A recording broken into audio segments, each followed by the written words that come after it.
This is a Glendale Library Arts and Culture program, created for teens, edited and hosted by the Teen Library staff. Check out community service opportunities and teen events down in the description box. Hi everyone, it's Melissa. And Desiree. Welcome to the guest episode of Teen Gen Talks. Today's guest is the Executive Director of League of Women Voters of Los Angeles. Grab a snack and drink, and let's welcome Marilu Guevara to Teen Gen Talk. Thank you, Marilu, for taking the time out of your day to talk with us. No, thank you. Thank you for having me today. So let's start off the interview. I want to touch a bit on your journey of becoming a part of League of Women Voters of Los Angeles. So if you could talk about that. Yeah, so I've been with the League for about 10 years in different capacities, the last 5 as Executive Director. It's been a great journey. Not only have I, going into my experience with the League, I was always interested in politics, elections, turnout, polling. And my involvement with the League gave me kind of an inside view as to the work that goes into mobilizing voters, educating voters, and actually motivating them to vote on election day. So it's been a great, experience. And it's also been, a lot of lessons learned in terms of how nonprofits work. Can you let everyone at home know a little bit more about the League of Women Voters for LA and your mission? Sure. So the League of Women Voters is a 100-year-old organization. We turned 100 this year. We're born in 1920 as a result of women winning the right to vote. And when I say winning, it was a journey for women's rights. It didn't come easy. I mean, women technically fought for their right to vote for, about 50 years before they actually won it. So once about 12 million women had this newfound right and responsibility, that at the time, that preceding that had only been a right given to their husbands, they decided to form an organization that was nonpartisan, that stayed away from the politics of the time and the political conversations that a lot of the male-led parties had become. And they focused on nonpartisan education of other women. So for about, maybe till about the 60s, the League of Women Voters was just a women's organization with women volunteering and being members of. Obviously, the League today is much more diverse, not only in terms of who makes up the League in terms of gender. We allow men because we think they need to be educated as well. But, we look so much different than the League of 100 years ago. Now we have, Latinx, we have, African Americans, Blacks, Asian Americans, and we're obviously fighting the same battles that we did 100 years ago, but they look a bit different, right? So instead of fighting for the right to vote, now we're fighting for access to vote, and voting rights for, maybe formerly incarcerated communities, brown and Black communities of color. So it's a lot of the same fights: access to healthcare, access to reproductive, care, and the environment. A lot of, same battles, but with a different kind of tone. Awesome. And I know there are also events that the League of Women Voters sponsors for the public and the League members. Has there been one that has been your favorite? How we actually do the work. A lot of it is engagement, right? So that means in-person interaction at events. It could be tabling at a community college or a university. It could be in classroom presentations with, students, pre-registration events. Since in California, if you're listening, you can pre-register at the age of 16 to vote at 18. And, so some of my favorite events have to involve youth. So I love, high school events where we get to do presentations in classrooms, with government teachers allowing us access. Why? Because a lot of the times, many of those students haven't even thought about voting. Voting might be something that their parents do, and for some, especially mixed status families, the parents don't have the right to vote. So it is something that is introduced to them through civics education at the high school level.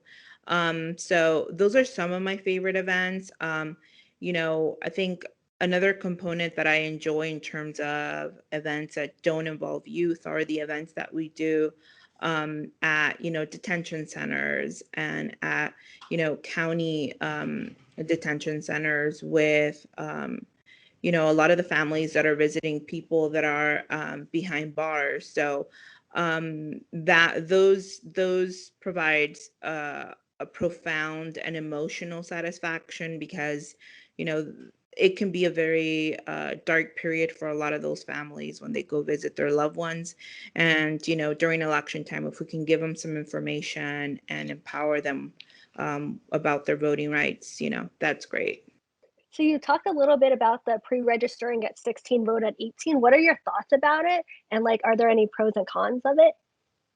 Well, I'm definitely in favor of it, coming from an organization that wants people to vote. And I think the earlier we can instill that in future voters, the better, especially if it's not a practice that is being taught or talked about at home. This last election, there was a proposition to actually allow 17-year-olds to vote. In a primary when they'll be 18 at general election time. I personally support that. The league supports that. I think the earlier we can start having people turn out to vote, the more likelihood that they'll be voters for the rest of their lives, right? Most of the people that are, if you look at it statistically, most people that vote tend to be older and and they've been voting for a long time. So, and it's much easier to bring them out to vote during a special election because they're just used to voting. So I'm a full proponent of starting early. I would even say at middle school level, talking about civics education and the importance that voting and introducing local government. I think that's something that even for a lot of our communities that cannot register to vote, introducing them to the neighborhood council, and the idea that they, despite their immigration status, can go to a community meeting and have influence over how funds are used, or how parks, and streets and everything is used in their community. That's power. And now with COVID, you can just, see the streams of city hall meetings as well. So engaging them at an early age is important. And I think if maybe you could talk about why voting is important to you and how do you and the league encourage someone who is discouraged about voting to do so? Sure. So, I think everybody's how you view the world and what you prioritize in terms of issues and public policy is a result of your life experience, right? So I think it goes without saying that I think where I am right now and how I value voting rights and um, advocacy and agency and creating change is a result of my life experience beginning from childhood. So I was raised in South LA, in a community that is one of the neediest and underrepresented communities, near Compton. So I think as a result, um, and now as an adult, I highly value community engagement because I think it can create change that I didn't quite see when I was younger. You know, so I see the importance of going back to those communities, going back to those high schools and talking to students and empowering them so that hopefully those communities can rise up and create some change and, you know, h- you know, improve the life of future generations. So um, I think life experience has a lot to do with how I value the right to vote and the power of voice. And also it has a lot to do with what, public policy issues I prioritize. You guys offer a lot of volunteer and internship opportunities. If you could talk about those. Sure. So at the League, as I said, we believe that direct engagement is a way to provide the tools, to empower future leaders. So as a result, for the last couple of years, we've been offering an internship program that is open to high school students and college students. And I might add that I am actually a product of that internship program. When I began with League, I was a graduate intern. So I came on, and you get access, as a lot of nonprofits. The League is not, I think, exceptional in this. A lot of nonprofits, we lack human power. So we lack capacity, right? So we take on volunteers to help us do a lot of the work. So if you come in as an intern, and I highly, whoever's listening, I highly recommend that you find a cause that you care about, see what nonprofits are doing work around that cause, and see if they have internship programs, because most of them probably do. And they'll provide you really great skill building experiences, service learning experiences. So you'll not only be in the office, but you'll actually work with nonprofit leaders and kind of shadow them and see the work that they do. So at the League, we provide in-office experience that obviously goes beyond making copies and answering phones. Like if you're interested in fundraising or development, you'll get to work firsthand with people writing grants. So if you enjoy writing or editing, that's one thing. There's a lot of, there's some IT work. There's out in the field work. So you'll actually go out and help and shadow people who are tabling events, take pictures. We value young people because they know a lot of social media. So, you can find yourself, creating social media content. And these are all great things that you can put on your resume, that you can put on a college application. You can keep track of your hours if you have some hour requirements. You can count on us to write you a letter of reference, either for school or for future employment. So it's multifaceted how it benefits you. And I think take advantage of those tools, take advantage of the fact that a lot of these local nonprofits and community organizations are looking for people to help them carry out their mission. Obviously, during COVID, it's a little hard, but there's still remote opportunities, right? But definitely, when it becomes safer, use some of those resources and take advantage of them, because I did. Before we end, what is a book that you have recently read or currently reading that you would recommend? Sure. So I'm part of a book club because the League of Women Voters has a book club which is open to the public, which is perfect at the moment, right? When you're at home. Obviously, for students, I know you all are juggling a lot because you have your reading, your coursework. But I highly recommend the Women's Hour. It's by Elaine Weiss.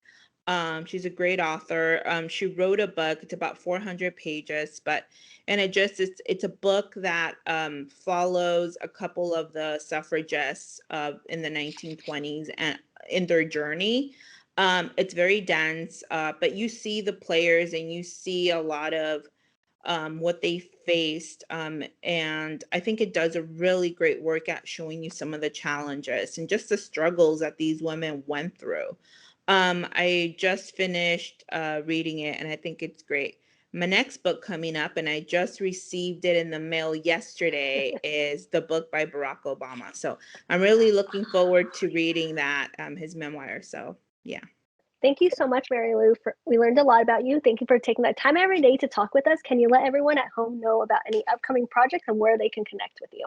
Sure. So election is over. That is great, but stay engaged, right? So the League continuously has events. A lot of them you can if you have a laptop, you can log into Zoom. We just had a great event this past week about police training, what goes into it, how has it changed in the last, year or so.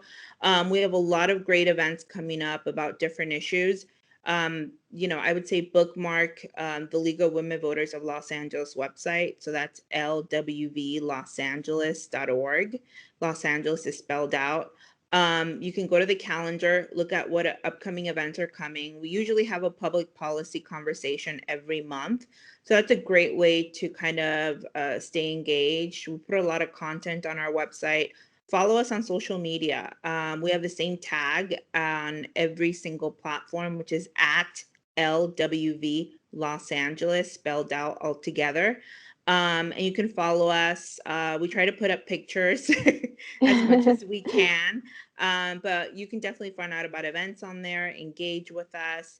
It's a great way to stay engaged in between elections, which is very important. And so I think those are kind of what I would say, is a great way to stay in touch with us at the moment.